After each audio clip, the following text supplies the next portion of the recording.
অফিসে Diwali party, so আজকে শাড়ি পরে যেতে হবে। এই যে টাকলু মাথায় আমি শাড়ি পরে নিয়েছি। আমি যাব না, আমি টাক হয়ে। ব্রেকফাস্টে আলু সেদ্ধ ঘি ভাত, এই যে মা খাইয়ে দিচ্ছে।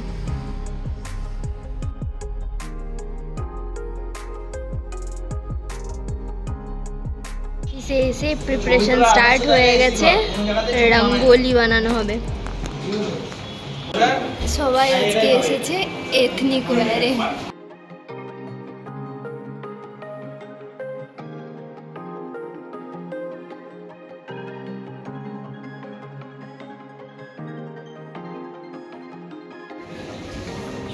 রঙ্গোলি ডান, শুধু প্রদীপগুলো জ্বালালেই হবে।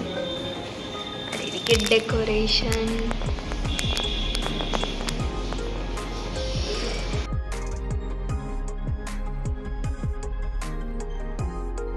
এখন আমরা সবাই যাচ্ছি উপরে এসি ল্যাবে, সবাই একসাথে গ্রুপ ফটো হবে। নিচে অ্যাকচুয়ালি স্পেসটা খুব কম, তো ওখানে সবাই আমরা আঁটি না, তাই জন্য যখনই আমাদের বড় কোনো প্রোগ্রাম হয় আমরা এসি ল্যাবে চলে আসি, এটা আমাদের সব থেকে বড় জায়গা।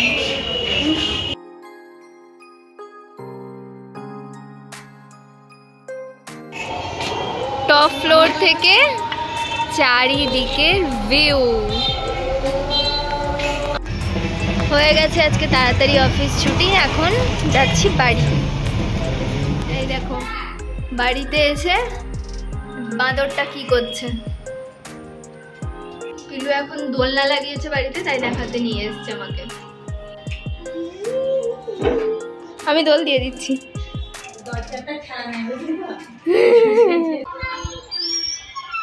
কি দারুণ সূর্যমুখী ফুলটা ফুটেছে। এখন আমি বেরিয়েছি, যাবো ওই বাড়ি। বাবা ওইদিকে দোকান খুলছে, আর পিলুকে নিয়ে তার আগে বেরোতে হবে, ওকে কিছু কিনে দিতে হবে, তাহলে পরেই যেতে পারবো। পিলুকে নিয়ে বেরিয়েছিলাম, এই যে একটা ঠাকুর দেখিয়ে নিয়ে গেলাম ওকে, আর বাড়ি যাওয়ার আগে ওকে এই যে রং পেন্সিল আর তারাবাতি কিনে দিয়ে যেতে হবে, এটাই আবদার ছিল।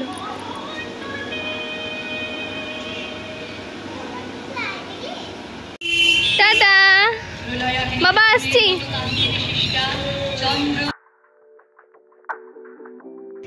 এসে আমার আলতা পরা হয়ে গেছে, আন্টি পরিয়ে দিয়েছে, আর নেল পলিশও পরে নিয়েছি। এবার হব রেডি। হঠাৎ প্ল্যান না, অ্যাকচুয়ালি আমার যাওয়া হঠাৎ প্ল্যান ছিল। রূপকরা মামার বাড়ি যাবে, রুয়ালি গোকর্ণ ঠাকুর দেখতে যাবে, ওদের প্ল্যান ছিল। আমি যাব না বলেছিলাম, শরীরটা ভালো ছিল না, বাট মা আন্টি সবাই বারবার বলছে যা ফালতু বাড়িতে থেকে কি করবি পুজোর দিন। তো ঠিক আছে আমিও যাই, গিয়ে ঘুরে আসি, ভালোই লাগবে। এবার এখন গিয়ে ফটাফট রেডি হয়ে নেবো, 7:30টায় বেরোবো, ভাইরা 7:30টায় আসবে বলেছে। হয়ে গেছি আমি রেডি।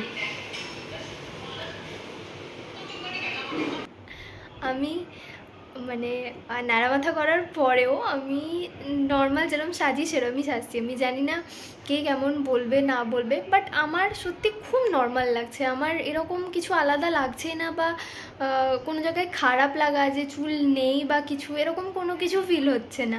মানে চুলটা দেওয়ার পর থেকেই আমি মানে মন থেকে হ্যাপি, আমার কোনো রকম কোনো খারাপ লাগা নেই। তো আমি তো নর্মাল যেরকম রেডি হই কোনো জায়গায় গেলে, তো আমি সেরকমভাবেই সবসময় রেডি হয়েই যাচ্ছি। মানে ক্যাজ আমার কাছে ব্যাপারটা, আমি জানি না কে কীরকমভাবে জিনিসটা নিচ্ছে বা না নিচ্ছে, যে হ্যাঁ চুল নেই তাও এরকম সেজে নিয়েছে, বলতেই পারে, কোনো ব্যাপার নেই, বাট আমার খারাপ লাগছে না। মানে আমি মন থেকে ফুললি স্যাটিসফাই চুলটা দিয়ে। আর মানে একটা আলাদাই সুকুন লাগছে আমার। আমি জানি না কেন, কেউ এটা ফিল করতে পারবে কি না, যারা কোনো দিন করেছে তারা ডেফিনেটলি ফিল করতে পারবে হয়তো। তো মানে একটা আলাদাই অনুভূতি। বাজছে 8টা, আকাশ এসছে, আমাদের টিমের বাকি মেম্বার এখনো আসেনি।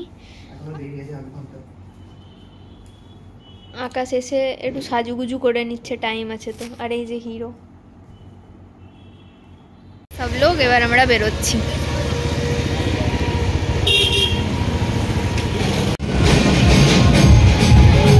এখন যাচ্ছি আমরা গোকর্ণের ওপর দিয়ে, গোকর্ণতে আর দাঁড়ালাম না কারণ তাহলে ওদিকে অনেকটা লেট হয়ে যাবে। পৌঁছে গেছি মামার বাড়ি। এবার এখানে কিছুক্ষণ বসবো, ডিনার করবো, তারপর আবার বেরোবো ভাইদেরকে সবাইকে নিয়ে। এই যে হাম্পু,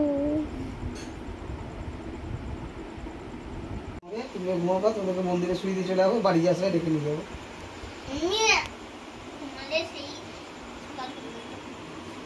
ডিনার রুটি, ডাল, পনির, পায়েস আর ছোলার ডাল। ও তোমার খাওয়া দাওয়া করে আমরা এই যে বেরোনোর জন্য রেডি। আর আমি একটা চাদর নিয়ে নিয়েছি কারণ হালকা ঠান্ডা লাগছিল আসার সময়, আর আরও ভেতরে গ্রামের দিকে যাবো তো আরও ঠান্ডা লাগবে।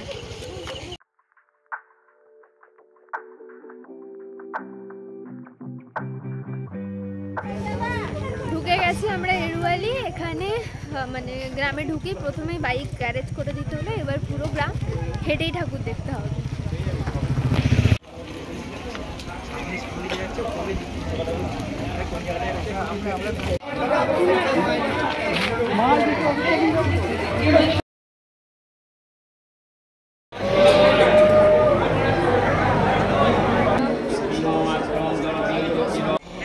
এখানে সব মা একদম সেম একই রকম দেখতে। এখানে ভেড়া, ছাগল, মোষ সব বাঁধা রয়েছে, এগুলো সব বলি হবে।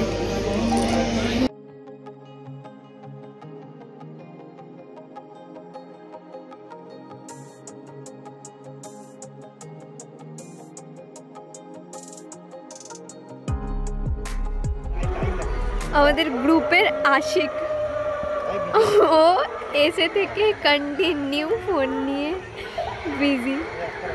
সবাই আমরা ঘুরছি, ও যেখানে ফাঁকা কোনা খুঁজছি পাচ্ছে বসছে আর ফোন শুরু করে দিচ্ছে।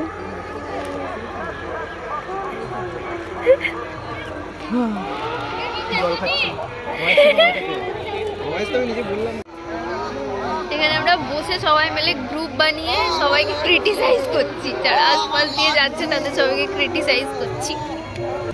রাত্রি 3টের সময় এই যে আমরা এখন বসে আইসক্রিম খাচ্ছি,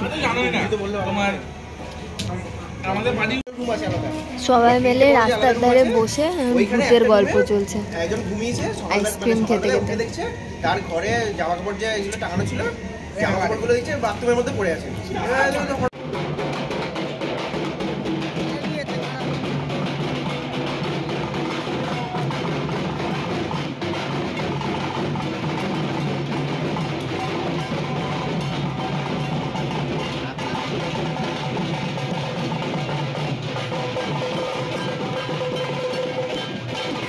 এখন এরমভাবে প্রত্যেকটা টিম যাচ্ছে এক একটা মন্দিরে, দেন হবে বলি। রূপকরা সবাই গেছে বলি দেখার জন্য, আর আমার এখানে বসে বসেই ভোর হয়ে গেল। বাসছে এখন পুরো 5:30। এখন এখানে সমস্ত সব দেখে আমরা এই যে বাড়ি ফিরবো, বেরোচ্ছি এবার। ওরা গেছে গাড়ি আনতে গ্যারেজ থেকে।